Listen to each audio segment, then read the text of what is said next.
Mu karere ka Bugesera, umurenge wa Mayange, akagari Kambyo. Aha rero tuhafite inzu igurishwa, murayibona. Ni inzu nziza iri ku buso buri mu kibanza gifite ubuso 600. Rero iyi nzu iragurishwa amafaranga make. Umuntu wagira gahunda yaza yakurikira nimero ziri kuri screen akatuvugisha, tukaganira, noneho tukamubwiza ukuri kwimbitse akihahira ino nzu, kuko irashaka amafaranga make cyane, make ashoboka. Karibu rero bakiriya bacu, muze mwirebere iyi nzu. Iyi nzu iri hano ugeze ku isantere ya Mbyo, ukagera kuri sitasiyo, umanuka gato muri metero nka 300 uhita ugera kuri iyo nzu rwose. Ni inzu iri muri karitsiye nziza hafi aha ngaha.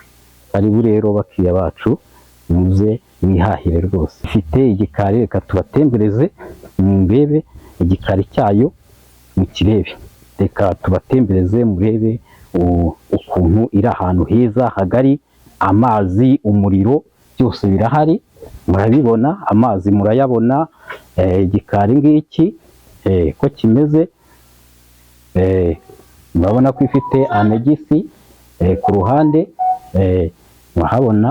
Murabona hari izi ni tuwareti zo hanze.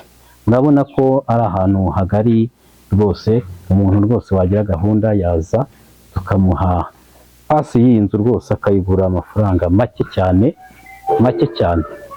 Reba nimero ziri kuri sikirini, ubundi utuvugishe, duhite tuganira, tuguhe amakuru afatika y'iyi nzu. Urabona ko ari ahantu heza, harimo n'ibiti by'imbuto, amapera, imyembe ya kizungu, avoka, rwose uhari ebana wajya wifatira no ku mbuto. Saba rero, karibu bakiriya, tubahe